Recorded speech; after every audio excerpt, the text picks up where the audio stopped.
Welcome back. On behalf of President Abdel Fattah al-Sisi, Prime Minister Mustafa Madbouli is in Rio de Janeiro, Brazil, to attend the BRICS Leaders Summit on Sunday and Monday.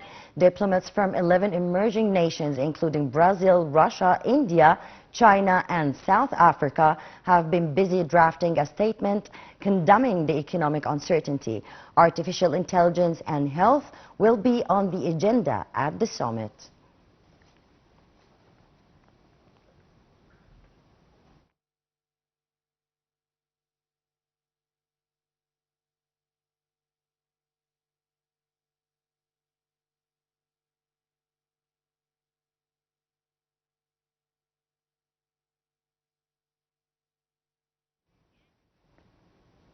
And to shed more light on this topic, I'm so delighted to be accompanied over the phone by Dr. Ayman Ghoneim, the economic expert. Good evening, sir. Good evening, madam. How are you? I'm good, thank you so much. Well, Dr. Ghoneim, first of all, we need to know the main goals of the 17th BRICS Summit. Well, actually, as you outlined, this BRICS Summit aims at, first of all, finding a way, finding a safe way through the present economic uncertainty that was triggered by the tariffs struggle between the United States and its major trade partners, mainly, of course, the China, the European Union, and Japan. And such trade tariffs actually, they have long-term effects, negative long-term effects on the economic outlook of the whole world. There are many risks that the global economy would suffer from slow in growth. And we've seen a lot of reports, the latest of which was from Moody's agency, Moody's credit rating agency, foreseeing that the world economy would grow by only 1.9% in the coming year, as compared to an expected rate of 2.5% last Feb. Also, the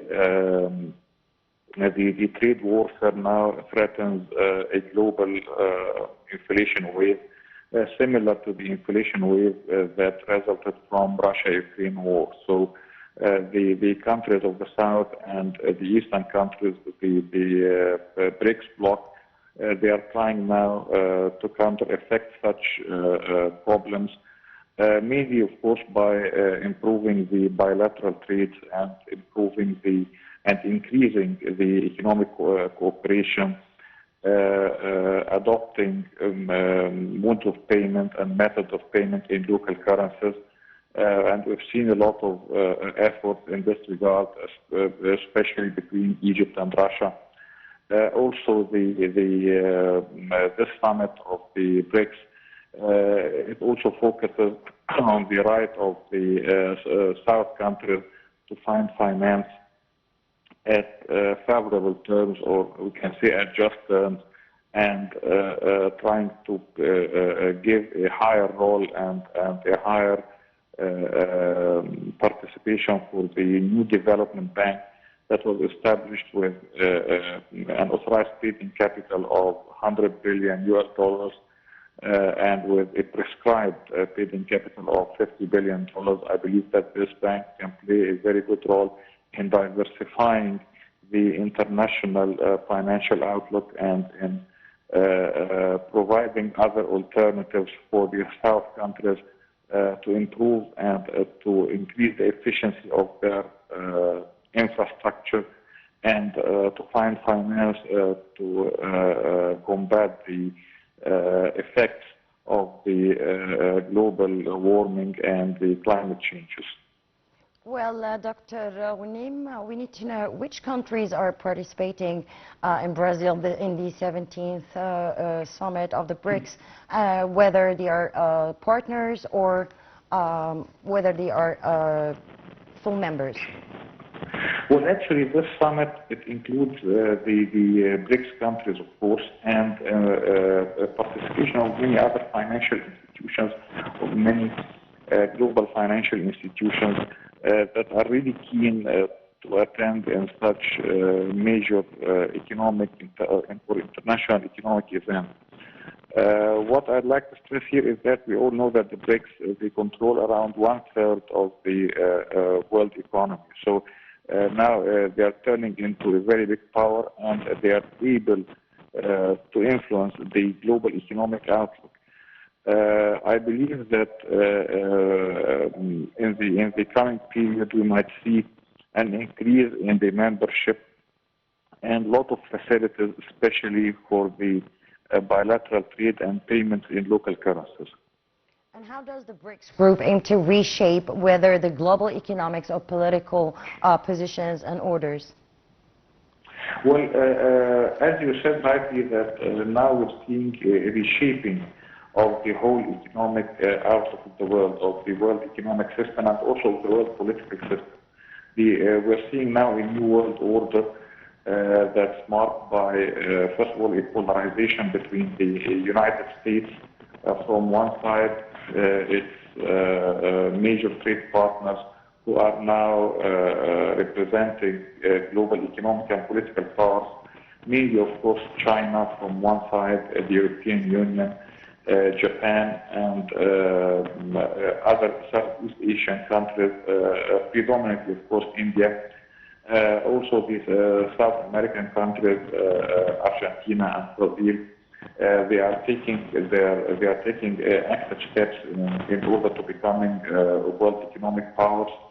And through the BRICS, through cooperating within the forums of the BRICS, and through supporting the participation of the new development bank, I believe that the BRICS can form a real economic power, and it's so much similar to the non-aligned movement in the 1950s and 60s. At that time, the non-aligned movement, it was able to become a major political power, balancing the power of the United States from one side and the Soviet Union in the other side. Well, of course, we know that the BRICS will be discussing lots of topics, but we need to know more about the key topics that is topping the agenda of the summit. Well, actually, I believe that from what was announced, the BRICS are looking at, or the BRICS summit now is looking at the traditional topics, improving the bilateral relations, improving or increasing the bilateral trade, bilateral transactions, and access towards fair and easy finance. But also we can see new topics on the table, mainly the economic warfare between the United States, China, and its effect on the global outlook, how to counter-effect the outcome of the effects of such war, how to reduce the potential inflation in the global economy, and how to boost the world economy, how to boost the growth of the world economy, especially, of course, the BRICS countries. I believe also it will look at the applications of artificial intelligence and how to benefit from the applications of the artificial intelligence, and how to increase the investment in this new emerging economic sector, of course, for the benefit of the BRICS countries. I believe that one of the major topics that's gaining momentum and that's now gaining a lot of attention, especially with the present uncertainty in the global economy, would be increasing the bilateral payments in local currencies in order to save the major currencies, the major hard currencies, especially facing the potential increases in prices all over the world due to the present increase in tariffs, or the expected increase in tariffs, because now, as we know, the United States has halted the increase in tariffs for a certain period, but it's not foreseen whether the tariffs would increase or would and to what rate exactly the tariffs would set. So I believe all these topics now are on the agenda, and one important thing is that the Egyptian participation in such summits and in such world forums actually they denote the increasing role and the leading role that Egypt plays really on the world front, especially representing the South countries and speaking the voice of the South regarding the need to improve their infrastructure, the need to procure finance in just and suitable terms, and of course, and easy terms, of course, and the need of the South to improve their economy and to find a safe path in the present economic outlook. Well, Dr. Ayman Ghoneim, in your point of view, how can this kind of summit play a significant role in strengthening cooperation among global South countries? Also, because the agenda is top of the list, also is the South countries. So we need to know more about that. Well, actually, you're presenting a very important point, which is what practical steps can be taken by the BRICS. And we've seen that the BRICS, they don't only speak in summits and give speeches, no, but we take practical steps, and we've seen a very important practical step, which was the establishment of the new development bank. So I believe one of the important steps to be taken is to support the new development bank. Maybe the BRICS countries may decide to increase the capital of the new development bank to the authorized level, which is $100 billion, and therefore doubling the actual paid-in capital, which is now $50 billion. Also, I believe one of the important steps would be to improve and increase the mode of payments in local currencies, and to encourage the BRICS countries to increase the bilateral investments. And in Egypt, we have a very important and very promising area, which is the Suez Canal area, which is expected to be the flagship of the Egyptian investments in the coming decade. We give a lot of facilities in this economic zone, the Suez Canal economic zone, and we already have a Chinese economic area in the Suez Canal. We have an Indian area, and we've been also looking forward to establishing an American area, because actually Egypt maintains stable and strong relations with all the economic powers worldwide, East and West. And this is a highly respected element and pillar of the Egyptian diplomacy. Also I believe that one important step to be taken by the BRICS is that they may decide to start playing an active political role parallel to the economic role that they are playing, because of course we know that politics affect economy.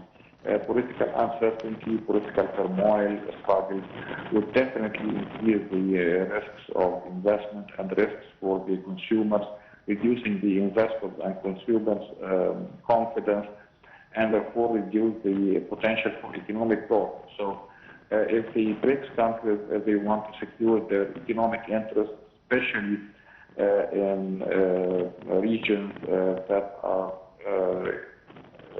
pivotal and that are very important for the world economy, like the Middle East, then they have to play a more active role in the political area, and not only as separate states, but as one group, as one forum. Well, Dr. Ayman, I mean, of course, such summit is a big arena, not only to discuss some economical or trade issues, but also, as you said, it's kind of interacting, and it had its own impact on the international diplomacy and trade. Yes, absolutely. And as I said, we all know that the relation between economics and politics is a two-way relationship. There is an interdependence between both economy and politics.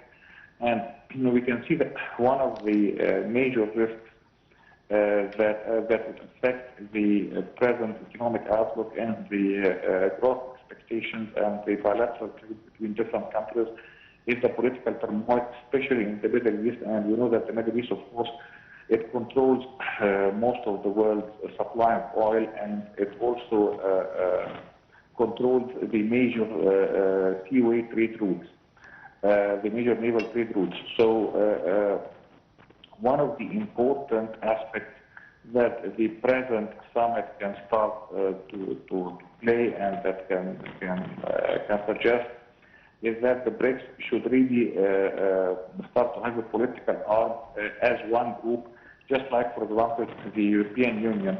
They have a political arm and they have a high commissioner, let's say, for foreign policy. So it's really expected by many analysts that the BRICS would introduce this arm, Yes, this Dr. Ayman. mechanism to secure their interests.